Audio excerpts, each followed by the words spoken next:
Halo semua, aku Virginia, 15 tahun. Apa yang rela kamu lakukan demi mimpimu? Bekerja keras?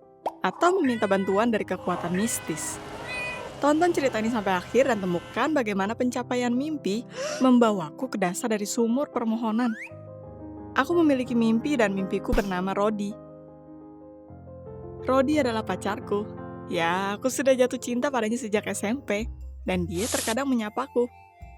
Itu lebih baik daripada jika dia tidak mengatakan apapun sama sekali. Tapi kamu tahu, itu sangat pahit dan menyakitkan ketika cintamu tidak menyadarimu.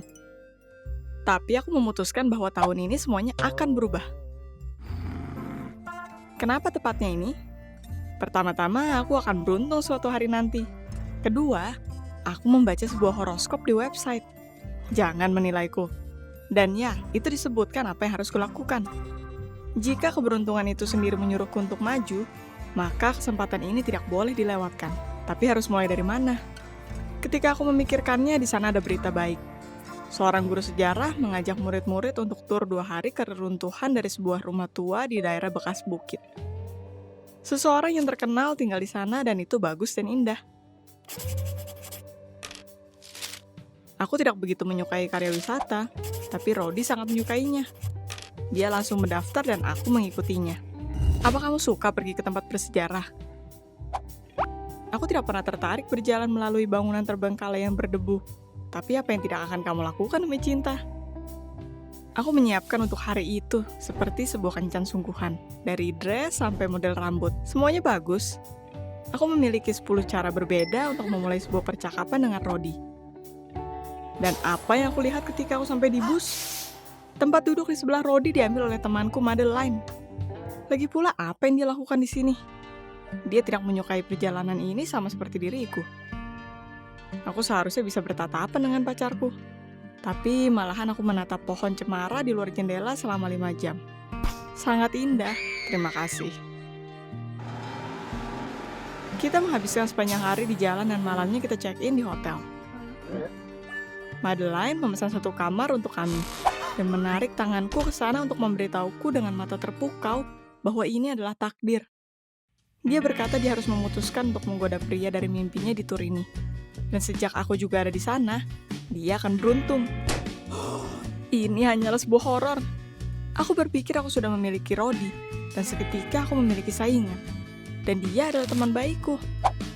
Mungkin Aquarius juga butuh untuk menguatkan kehidupan pribadinya tahun ini. Satu hal yang pasti, aku tidak akan menyerah. Keesokan harinya kita pergi dengan tur. Gurunya berbicara tentang rumah aneh dan penulis yang tinggal di dalamnya. Tapi hanya beberapa kutub buku yang mendengarkan. Para anak laki-laki bercanda. Madeline mengelilingi Rodi dan aku berpikir apa yang bisa kulakukan supaya bisa berada di dekat Rodi, bukannya Madeline.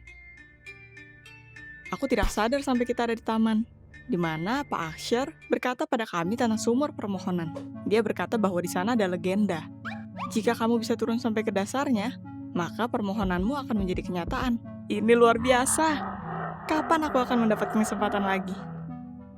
Tapi Pak Asher tidak memberitahu kami di mana sumurnya. Di mana logikanya? Pertama memberitahu dan menggoda, dan lalu menantang kami.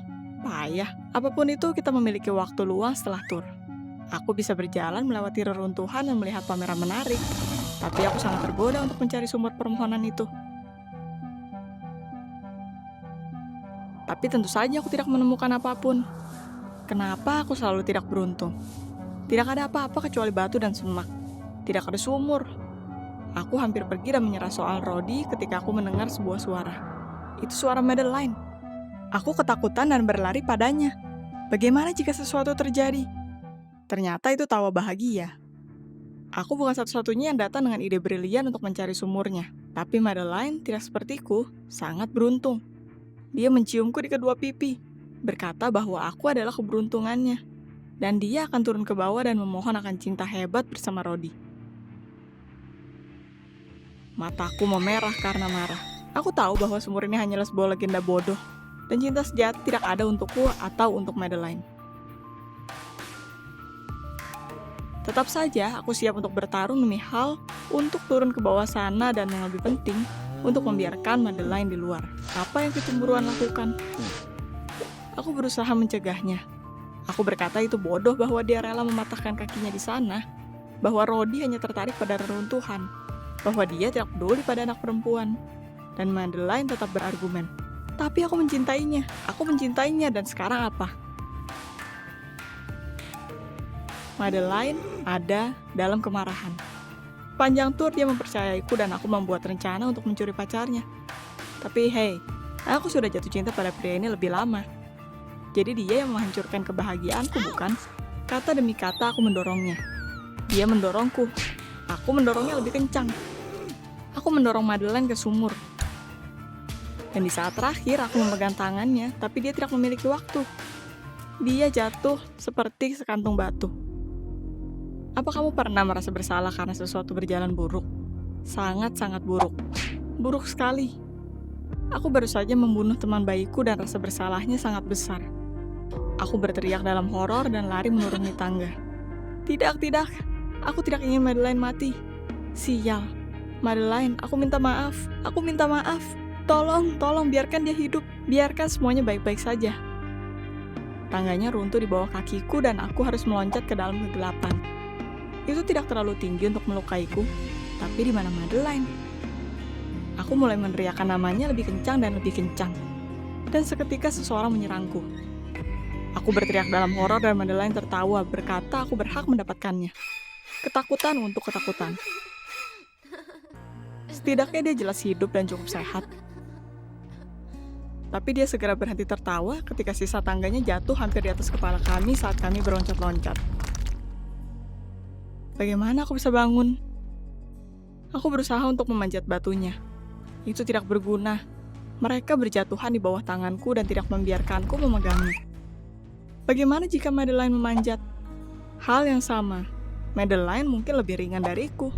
Tapi kamu harus menjadi cicak untuk bisa memanjatnya. Apa kita akan berada di sini selamanya? Aku tidak pernah manja, tapi aku tidak bisa menghadapinya. Aku tidak berpikir itu akan berubah seperti ini. Ini semua salahku. Jika aku tidak mendorong Madeline, dan sekarang kita akan mati. Bersama. Di dasar sumur. Kenapa aku pergi mencarinya? Bodoh. Kita mulai meminta bantuan, tapi tidak ada yang datang menghampiri kami.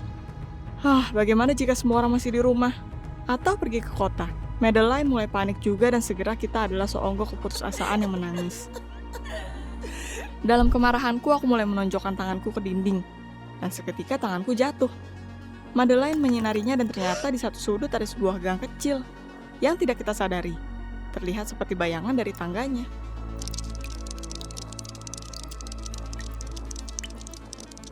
Kita tidak memiliki pilihan, jadi kita pergi.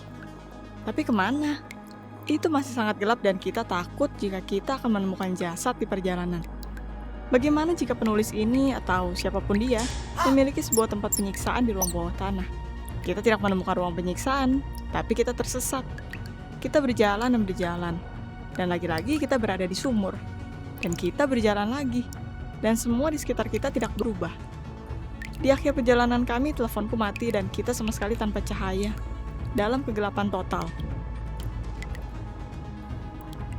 Aku mulai memohon pada sumur. Tidak, tolong jangan tertawa. Aku sangat takut, dan aku mencari jalan keluar untuk kabur. Aku meminta sumur untuk membebaskan kami, jadi kita akan baik-baik saja. Apa itu permintaan yang terlalu banyak? Dan tiba-tiba, Madeline tiba-tiba meraihku, menengok tajam ke kanan dan aku merasakan udara segar. Madeline sangat hebat. Aku tidak akan menyadarinya.